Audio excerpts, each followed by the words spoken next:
La Alhambra o la Mezquita de Córdoba son dos ejemplos del rico e inmenso legado arquitectónico que hemos heredado de los andalusíes. Nuestras viviendas guardan elementos que ya se utilizaban en Al-Ándalus y parte de la decoración presente en las casas de la península ibérica se la debemos a ellos. Además, vamos a comprobar cómo grandes obras de la literatura ibérica del medievo fueron influenciadas por textos de autores andalusíes. La herencia arquitectónica, urbanística y literaria que nos ha dejado aquella sociedad medieval la vamos a descubrir en Al-Ándalus, el legado.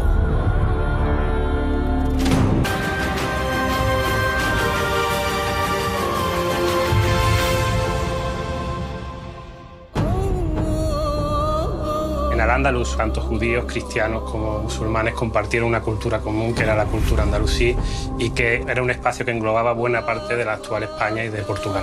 A partir del siglo IX o X, Al-Ándalus es uno de los grandes motores del arte, de la ciencia y de lo que es la historia de la arquitectura de la península ibérica.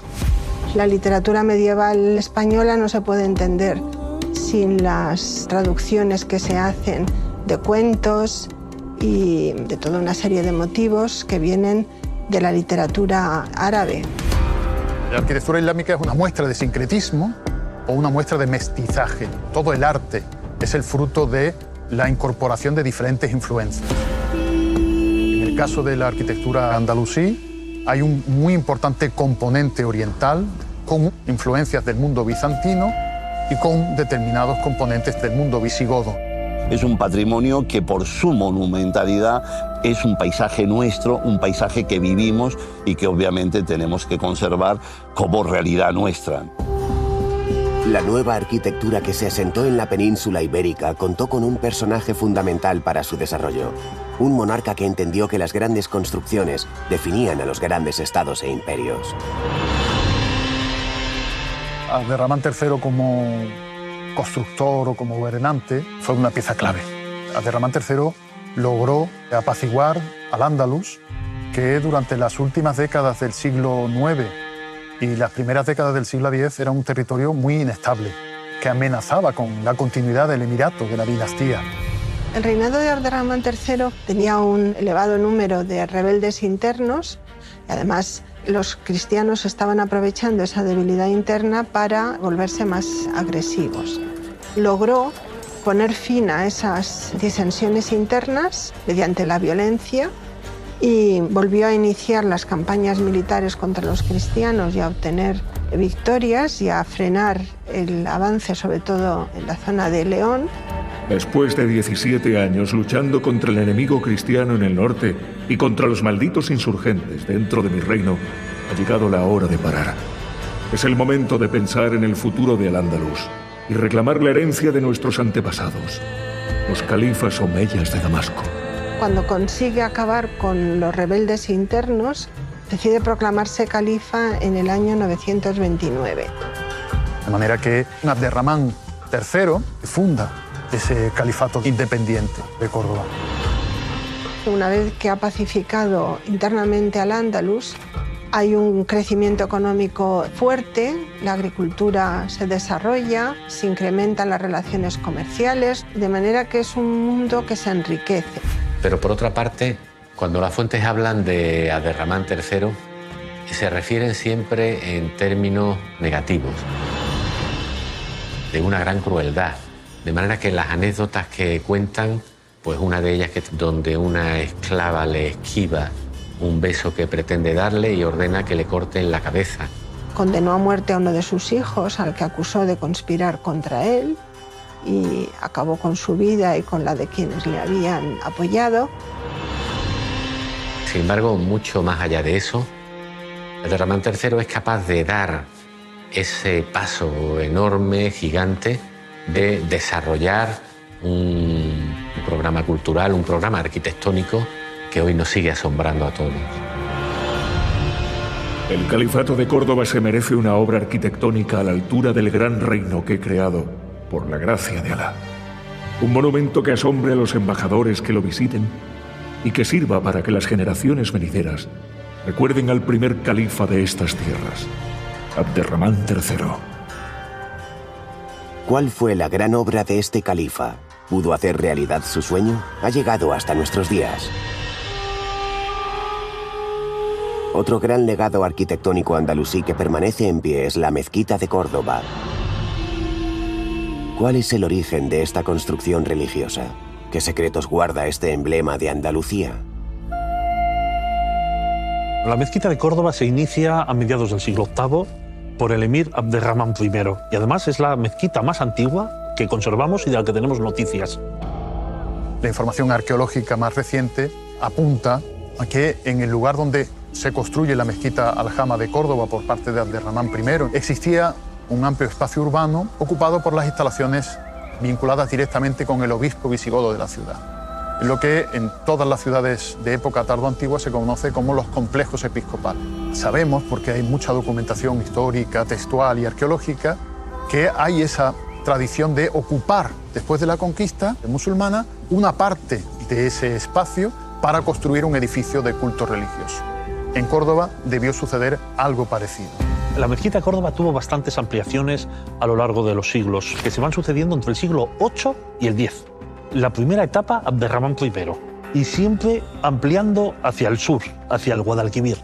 En el siglo IX, con Abderramán II, es la primera ampliación. Otra ampliación en la zona del patio con Abderramán III en el siglo X y la sala de oración con Al-Hakam II. Y después la última ampliación, la que se realiza con Almanzor. En su momento era la mezquita más extensa de todo el Mediterráneo. Es una superficie de aproximadamente 20.000 metros cuadrados que ocupaba un sector muy importante de la ciudad. Esta obra arquitectónica de dimensiones colosales, ¿con qué materiales se construyó? ¿Sacrificó Abderramán I parte de las arcas del Estado para levantar este edificio religioso? ¿O por el contrario, trató de economizar en su construcción? La parte principal, en la primera mezquita, la de Abderramán I, prácticamente todos los materiales de columnas, cimacios, capiteles son reutilizados.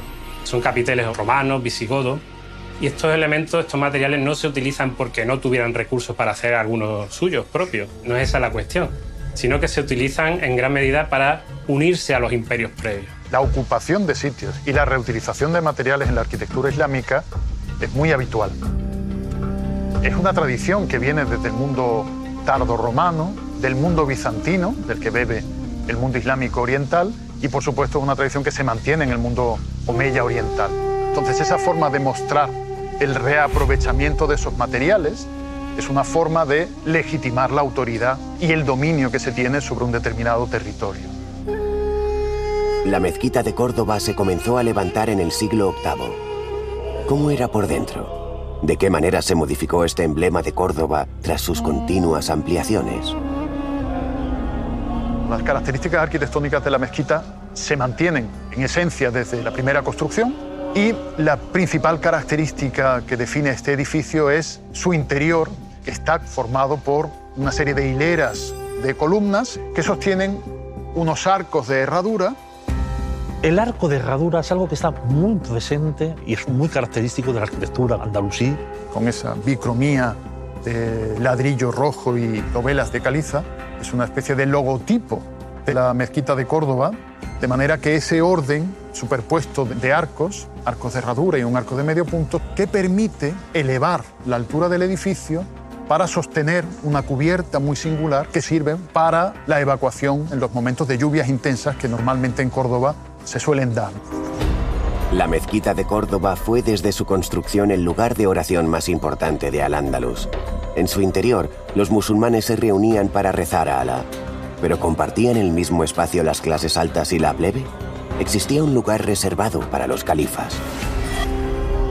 El emir accedía desde su palacio, que está situado al lado de la mezquita, a través de un puente, de un pasadizo, por el que el califa entra directamente en la Maxura. La Maxura de la Mezquita de Córdoba era el recinto reservado al califa y a la corte, a los invitados. Que para evitar cualquier tipo de problema pues van a tener su espacio acotado con sus celosías. La Maxura incluye una bóveda en su base y otras 3 bóvedas en lo que sería la antesala del mihrab, y por su riqueza decorativa totalmente diferente a lo que se había construido previamente en Córdoba. Para esa decoración, el califa solicita del emperador bizantino un especialista en mosaicos y toda la carga decorativa del mihrab están realizadas con mosaicos de teselas polícromas y sobre todo doradas, y por eso es una decoración absolutamente deslumbrante y excepcional. La espectacularidad del interior de la mezquita de Córdoba la ha hecho famosa en todo el mundo, pero el exterior de esta joya arquitectónica guarda un secreto que solo ha podido ser contemplado por unos pocos. En el patio existe un aljibe soterrado que poca gente conoce, un aljibe bastante amplio, construido en el siglo X. Este aljibe, que está formado por 9 bóvedas y su profundidad alcanza los 7-8 metros y estaría surtido por propios acueductos reparados en época islámica que llegaban a la ciudad de Córdoba. La importancia que tiene el agua en la arquitectura islámica es esencial, porque es un elemento vital y, sobre todo, desde el punto de vista de la concepción religiosa, es básico para dejar a los fieles en unas condiciones de pureza necesaria para la oración, pero es también un componente vinculado con la idea del paraíso. Por eso, en el interior de la mezquita se dota de un aljibe de bastante capacidad. Este monumento lleva más de 1000 años en pie. En 1984 fue declarado Patrimonio de la Humanidad y a su interior acceden todos los años más de 1,5 millones de visitantes. En la Córdoba de la Edad Media era una de las principales construcciones religiosas del mundo islámico. Pero ¿cómo era esta ciudad en aquellos momentos? ¿Estaba a la altura de la grandeza de su extraordinaria mezquita?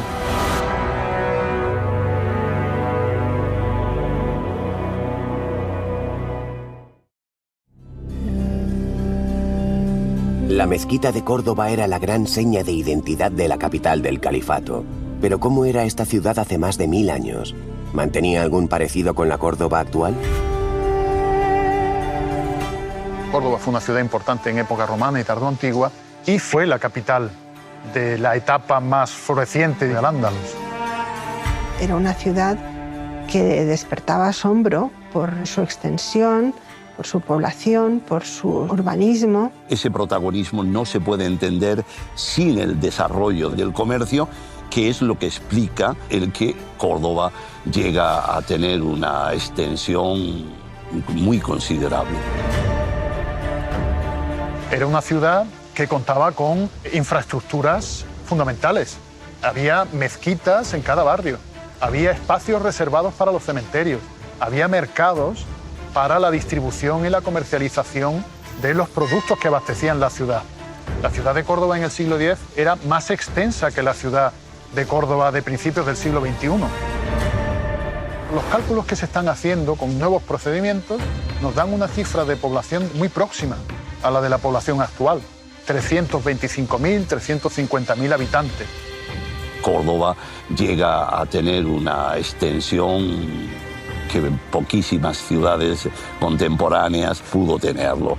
Era un espacio muy superior a la de cualquier otra ciudad europea, París, Londres, la propia Roma.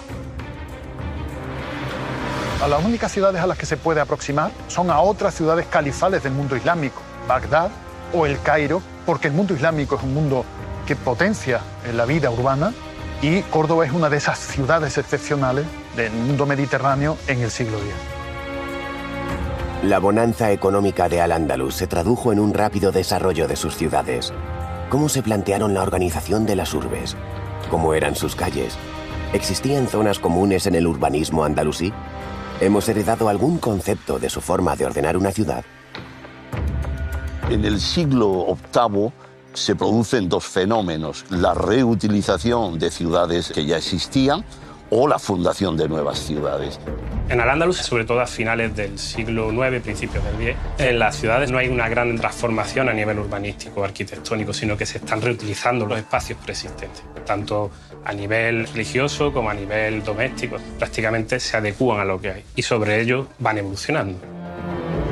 La ciudad media normalmente tenía una sola mezquita aljama que generaba esta concentración de espacios comerciales en su alcaicería y en sus focos lineales que comunican con las puertas de la ciudad. Es cierto que hay una especie de concepto general de que las calles estrechas, llenas de adarve y de callejones sin salida, para protegerse del sol, del calor, etc., ¿no? Pero esto es un error, porque hemos visto cómo los musulmanes creaban ciudades perfectamente regulares. con grandes avenidas, con calles de varios metros de anchura, rectas totalmente. O sea que dependiendo de las circunstancias, si no había nada previo, no había por qué crear calles estrechas de origen.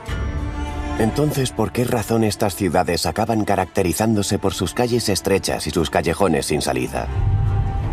Las ciudades musulmanas fundadas en el siglo VIII o en el siglo IX en la península tienen un crecimiento que transforma su imagen radicalmente a lo largo de los siglos.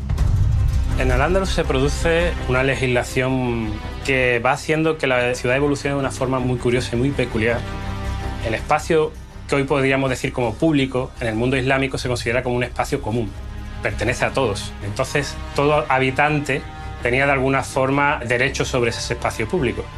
Y progresivamente, con los años, iban usurpando parte de ese viario, iban ampliando sus casas por ese espacio, ¿no? La calle queda finalmente definida por esa tensión de las primeras parcelas que conforme van creciendo se gestiona que esos espacios intermedios vayan quedando definidos o desapareciendo y eso genera una red viaria muy irregular. Siempre y cuando se tomara en cuenta determinados elementos.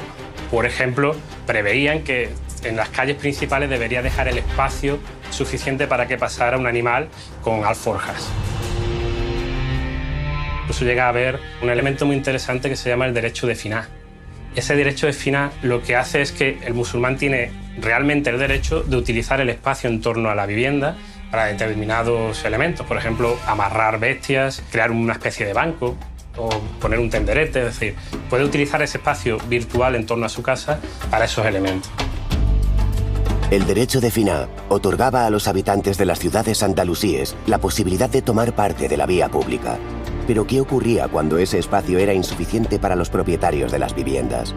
¿Podían de alguna forma ampliar sus casas? Cuando en la ciudad o la casa en concreto tiene problemas de espacio, empieza a crecer en vertical y una forma de invadir la calle es el saledizo, que es el balcón proyectado en mayor o menor medida sobre la calle que no intercepta la circulación, pero sí la va cubriendo. O el cobertizo, que ya es una edificación completa, de línea de calle a otra línea, y con una estructura de madera ya puedes construir sobre una casa. Pero estos son respuestas a la escasez de espacio, que también se produce en otros modelos de urbanismo. El saledizo que utilizaban los andalusíes sigue utilizándose en la actualidad. En numerosos edificios de la península ibérica, los arquitectos diseñan sus edificios aplicando este concepto para ampliar los metros cuadrados de las viviendas. En plena Edad Media, ciudades como Córdoba, Toledo o Sevilla crecen y se desarrollan bajo el mandato de Abderramán III. Abderramán III, que tuvo un reinado largo de casi 50 años, fue un hábil militar, fue un político también hábil, sobre todo porque supo rodearse de gente que le ayudó a preservar el control omeya en Al-Ándalus. Y aunque no era un hombre especialmente cultivado, pues sí que supo ver que el destino del califato iba a estar ligado al mundo del saber. El saber y la cultura harán del califato de Córdoba un estado fuerte y avanzado. Para que nuestro poder sea reconocido por todos los mandatarios extranjeros, levantaremos una gran urbe acorde a la grandeza del nuevo califato. ¿Qué ciudad tenía en mente Abderramán III? ¿Fue capaz de construir esa gran urbe durante su reinado?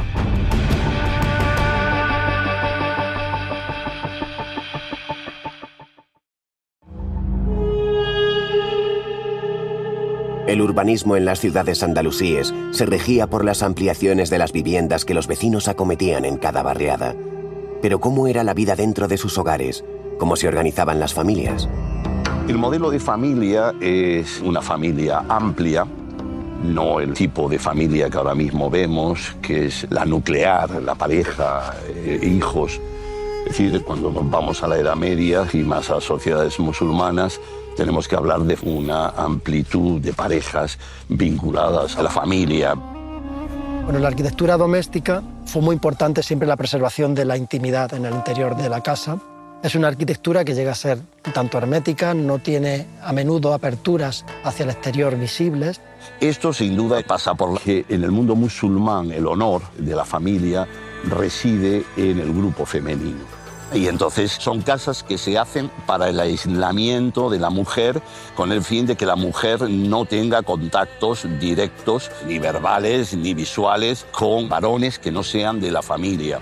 Y eso genera una serie de recursos arquitectónicos para que esa casa responda a esa necesidad. El hogar andalusí tenía como finalidad proteger a las mujeres del mundo exterior. ¿De qué manera construían sus viviendas para preservar su honor? ¿Cómo eran por dentro? ¿Cómo era su distribución?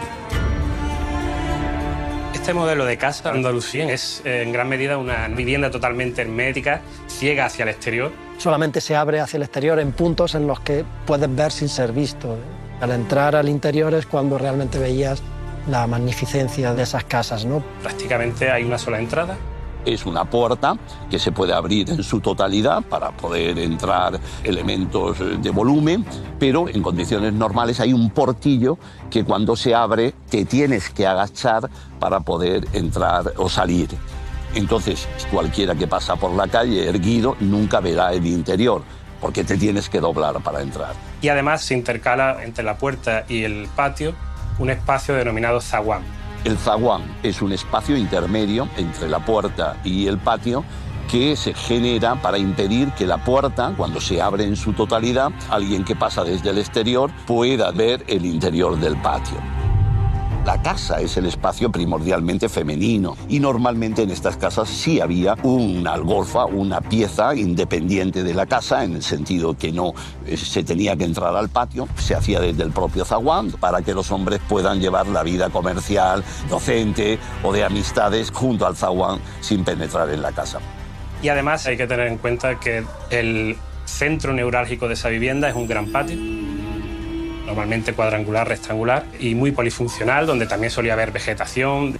Todas las dependencias abren hacia ese gran patio, se iluminan, se ventilan, se comunican a través del patio central y eso les permite cerrar totalmente la casa al exterior. Además, un sistema con unos elementos muy claros. Generalmente un salón alargado de forma rectangular, más ancho que profundo. Era, digamos, el espacio polifuncional más importante de la casa. Servía desde para descansar, para dormir, hasta para hacer las labores cotidianas. Existen escaleras para la planta superior que pueden dar acceso a diferentes algorfas o generar galerías de madera para poder dar acceso a las dependencias en planta alta sin que se produzca un paso de una habitación a otra como en otros modelos de casa se dan. La casa patio no es un modelo único musulmán. Ya estaba en el mundo romano, teníamos casa de peristilo, de atrio. O incluso si nos vamos atrás, en la propia Mesopotamia tenemos ese mismo sistema, ¿no? Este modelo de casa patio andalusí, en gran medida, sobre todo en lo que es la zona del sur y levante de la península, se prolonga prácticamente hasta nuestros días. Lo podemos ver hoy aquí en ciudades como Córdoba o Granada perfectamente. La protección de la intimidad era uno de los pilares fundamentales de la sociedad andalusí. Para preservarla, ¿disponían las casas de baños y aseos como tenemos en la actualidad? Una cosa muy curiosa que también aparece en todas las viviendas que se han excavado durante todos estos años en las ciudades islámicas es la aparición de la letrina. Un espacio rectangular muy pequeñito, generalmente en una esquina de ese patio, dedicado exclusivamente a la higiene. Hasta el mundo islámico esa privacidad higiénica no existía. Los romanos, por ejemplo, tenían baños públicos sin ninguna separación donde cada uno de ellos se sentaba al lado del otro sin ningún problema, ¿no? Eso es en gran medida una novedad en este mundo del Al-Ándalus porque ese concepto de la higiene, en la intimidad, en la privacidad que tenemos hoy, en gran medida sí que deriva de este concepto que traen los musulmanes al Al-Ándalus, ¿no?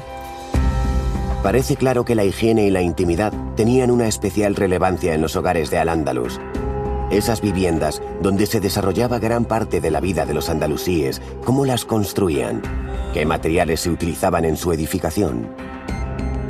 El sistema de construcción de las viviendas es muy similar al que ha habido hasta prácticamente el siglo XX. Todavía podemos ver en muchas localidades rurales cómo se construye una vivienda y sigue siendo el mismo sistema. Todos los materiales tradicionales que hemos conocido se han utilizado en época medieval islámica. La piedra, la tapia, encofrada, con tierra o con cal, el ladrillo. Desde la base solían poner una especie de cimentación y de zócalos de piedra y sobre ella utilizaban un encofrado. Y sobre ese encofrado, ese cajón, se rellenaba con un tapial de tierra. Y en la parte final todo esto se cubría con un tejado. Por ejemplo, los romanos tenían esas tejas curvas con otras planas que se llamaban tégulas, y esas planas iban unidas por unas pestañas y en esas pestañas se incluía la teja curva para que el agua no calase entre la unión. El tejado medieval, tanto islámico como cristiano que ha llegado, es una simplificación de ese tejado de época romana. Las únicas piezas que se utilizan para los tejados son la teja curva. Las tejas curvas son las que empiezan ya a extenderse. Ya prácticamente en el siglo X no hay otro sistema que ese, es decir, solo tejas curvas, uno boca abajo y otro boca arriba, intentando evitar esa entrada de agua. La piedra, el ladrillo y la teja curva son materiales con los que seguimos levantando todo tipo de casas y edificios.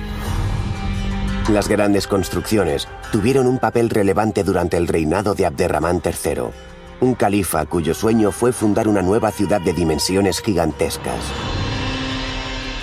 Abderramán III debe ser valorado como un gran estadista, como un hombre de una extraordinaria visión política que supo transformar un Estado con un orden político nuevo, que es el Califato de Córdoba. Solo por eso Abderramán III es un personaje de especial relevancia. La muestra última, la representación última de ese triunfo definitivo de la consolidación de la dinastía es Medina Zahara. Medina Zahara es un proyecto arquitectónico de unas dimensiones extraordinarias. ¿Cómo era Medina Zahara? ¿Deslumbró al mundo como pretendía Abderramán III? ¿Qué queda de ella?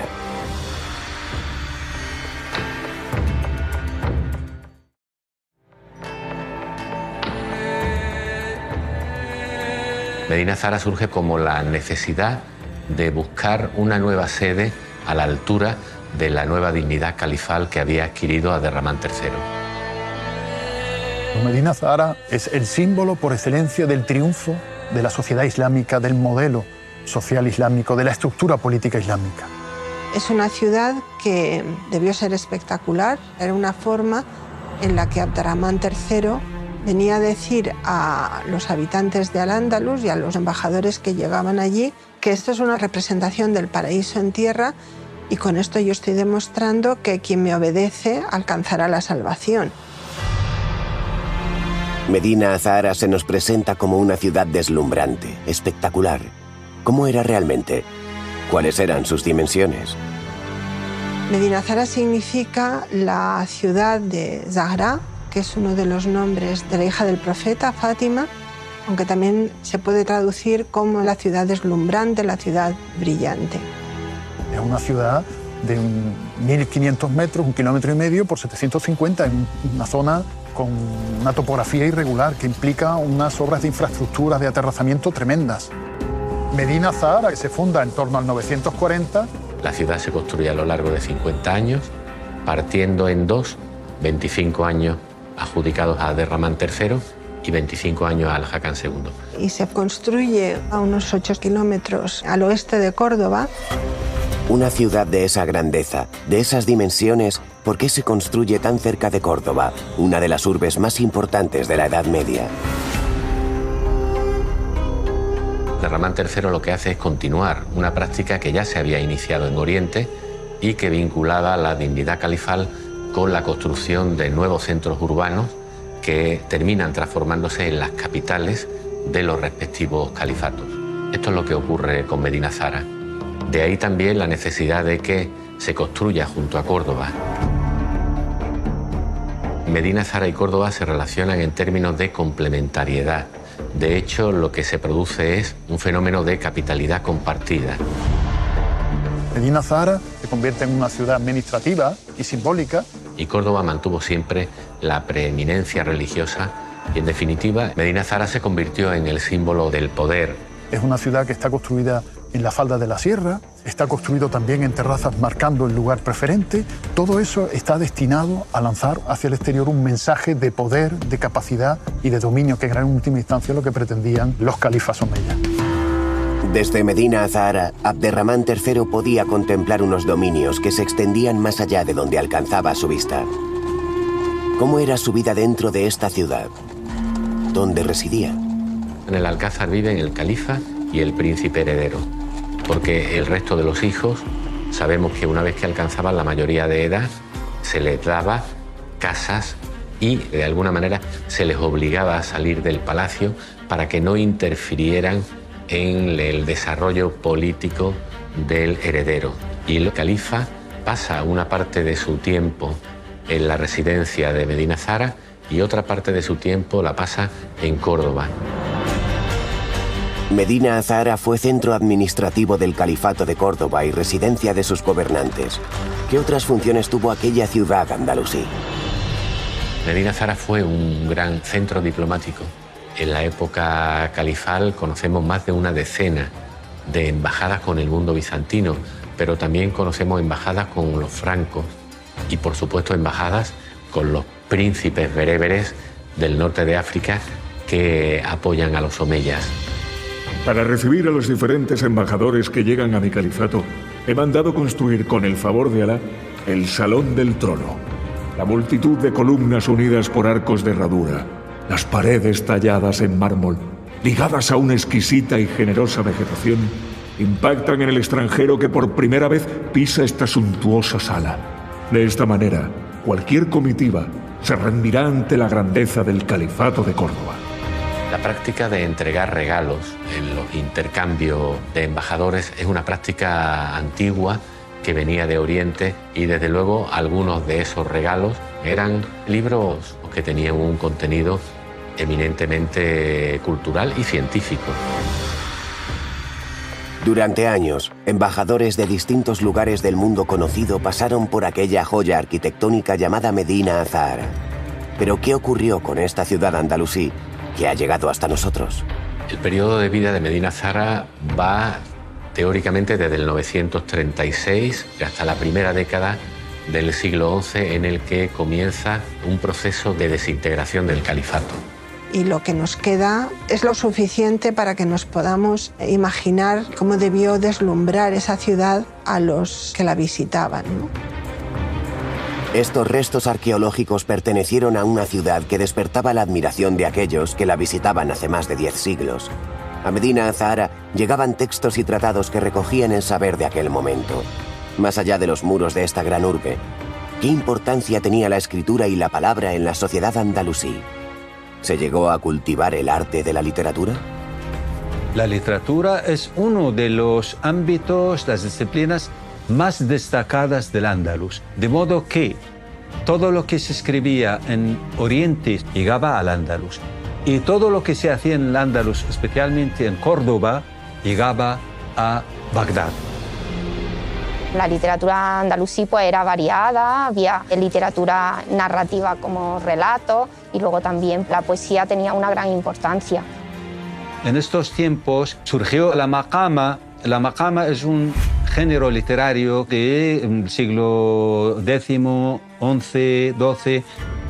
Las maqamas es un género creado en Oriente que en Al-Ándalus también se cultiva y son básicamente un cuentecillo escrito en primera persona en que se encuentra un hombre que se gana la vida engañando a los demás. Ahí en la maqama ya aparece la figura parecida a un pícaro que hablaba muy bien, tenía mucha retórica y antecede pues, a la literatura picaresca. Ibn Hasan de Córdoba escribió El collar de la paloma. Esta maravillosa obra se considera única no solo en la literatura árabe, sino en la literatura universal. El collar de la paloma es un tratado sobre el amor. La importancia que tiene es que las anécdotas que cuenta es gente de Córdoba. O sea que es un libro que está lleno de información real de cómo era Córdoba en el siglo XI. Encontramos después entre El collar de la paloma y el libro del arcipreste de Hita, el libro de Bonamor, muchísimos paralelismos, tanto en conceptos como en personajes, como en términos, en palabras. Es decir, el legado que ha dejado el Andalus en la literatura es bastante rico y amplio. El aroma de aquellos textos de la literatura árabe ha impregnado obras escritas en la península ibérica posteriores a Al-Ándalus. ¿Quiénes eran los autores de estos libros? ¿Era un arte reservado para hombres? ¿Qué papel jugó la mujer en la literatura andalusí?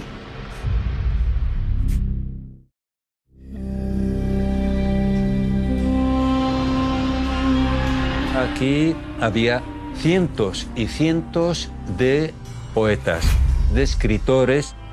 ¿Por qué razón? Porque fundamentalmente los califas o los emires apoyaba económicamente.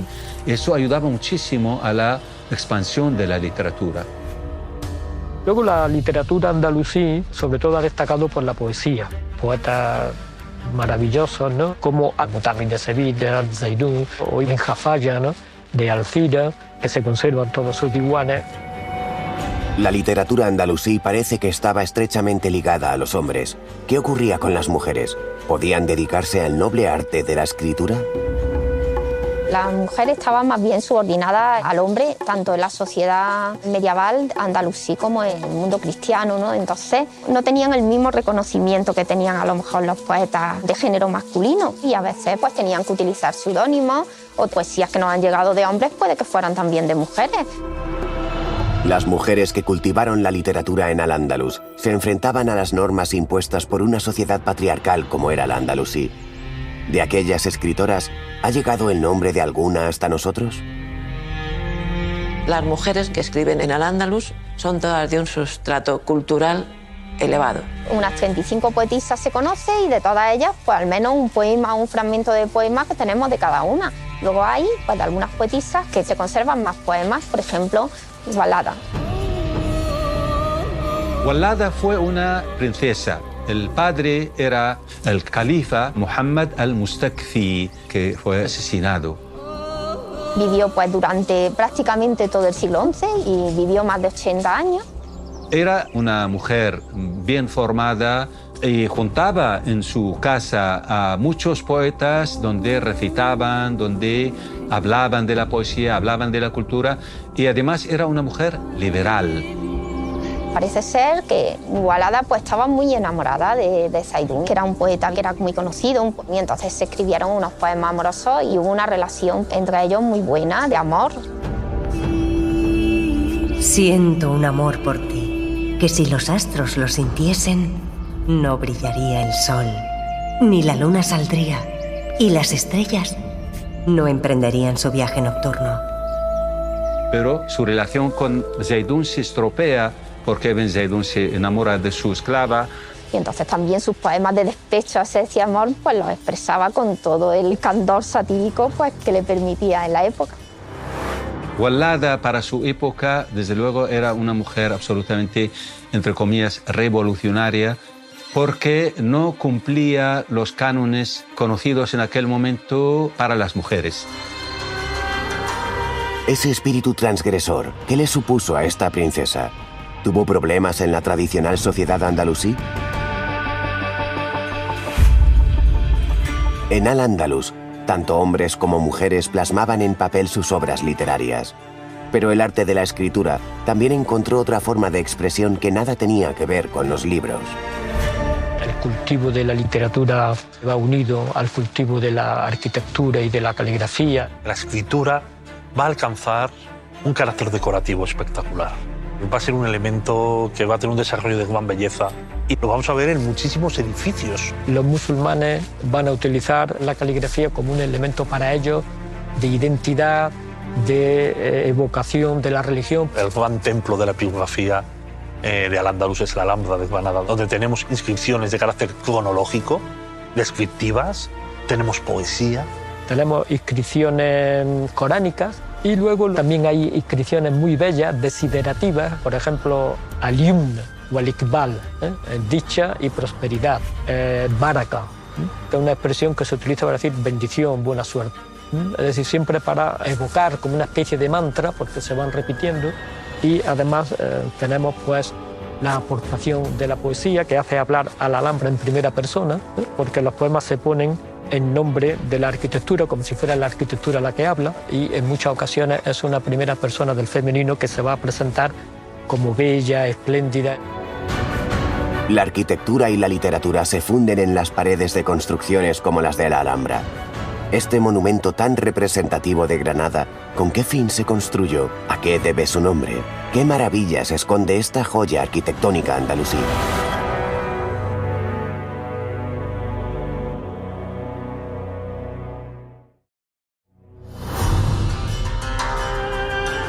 Alhambra fue la gran ciudad palatina del reino nazarí de Granada, que se estableció en esta ciudad a partir de 1238, con la venida del primer monarca de esa dinastía nazarí, Muhammad I. La Alhambra quiere decir la roja por su ubicación en la colina roja, la colina de la Alhambra. Hubo además siempre una tendencia a construir todos esos palacios en el frente norte de la Alhambra por su mejor ubicación, por estar asomado sobre el río Darro, por ser el punto más elevado, por ser el punto simbólico en el que puedes dominar toda la ciudad. Una vez elegida la ubicación, ¿cómo evolucionó la Alhambra? ¿Qué construcciones esconde esta ciudad palatina? Principalmente fueron construcciones militares. Ya en el siglo XI, cuando Granada fue la capital del primer Estado Islámico independiente, hicieron una remodelación del Alcazaba y a partir de ahí el salto hacia adelante y hacia lo que actualmente conocemos por la Alhambra pues se produjo obviamente en la época nazarí. Además fue un laboratorio casi de experimentación en la Alhambra donde se construyeron nuevos desarrollos tan magníficos pues, como el Palacio de los Leones. El Palacio de los Leones es un palacio único. En su disposición no tenemos ninguno que sea similar en el mundo islámico. Es un palacio tipo claustral prácticamente, con una serie de pórticos que perimetran todo el patio en los cuatro lados, ¿no? Por las influencias seguramente también con la arquitectura cristiana. O sea que ese sincretismo lo podemos encontrar incluso en la Alhambra del último momento. En el Palacio de los Leones tenemos las dos cúpulas mocárabes posiblemente más espectaculares del mundo islámico. Los diseños geométricos más complejos de la cerámica, los poemas más bellos. Todo eso supuso que en la Alhambra finalmente se estuvieran construyendo edificios a lo largo de generaciones hasta el punto de crear una ciudad yuxtapuesta a la ciudad de Granada. Este emblema de Andalucía es en la actualidad famoso en el mundo entero. ¿Qué técnicas utilizaron para alcanzar tal grado de belleza? ¿En qué se basaban sus diseños? Cuando uno piensa en la Alhambra, en esa diversidad tan compleja de diseños, evidentemente tuvo que haber alguien muy versado en el arte de la geometría, alguien de matemáticas, sin lugar a dudas, para poder encajar perfectamente todas esas decoraciones en una superficie prefijada. La geometría tiene una gran importancia en el diseño y está presente en todos los lugares. Y la Alhambra podemos verla, si queremos, solo como geometría, ¿no? Ya en la Alhambra están todas las formas posibles de rellenar un plano con figuras geométricas, la proporción áurea, que está en muchos sitios de la Alhambra, la proporción pitagórica, lo que se llama el rectángulo de la proporción cordobesa. Toda esta trazabilidad geométrica trata de que se produzca esa armonía, esa belleza de proporciones que sea agradable a la percepción del ojo humano. Los diseños geométricos forman parte de las señas de identidad de la Alhambra. ¿De qué elementos decorativos se valían los andalusíes para crear esas espectaculares formas? Lo que tenemos en la Alhambra es lo que se llama al-silij, que son azulejos, es decir, la cerámica vidriada, donde se recortan las piezas y se van encajando, ¿no? La cerámica es uno de los elementos que mayor desarrollo tuvo en el mundo islámico. Prácticamente se puede decir que no existe cerámica vidriada en Al-Ándalus hasta la llegada de los musulmanes, incluso hasta la época del califato. Para los andalusíes, uno de los medios para decorar sus casas va a ser, evidentemente, la cerámica. La cerámica estaba presente en las paredes de palacios y en las casas andalusíes.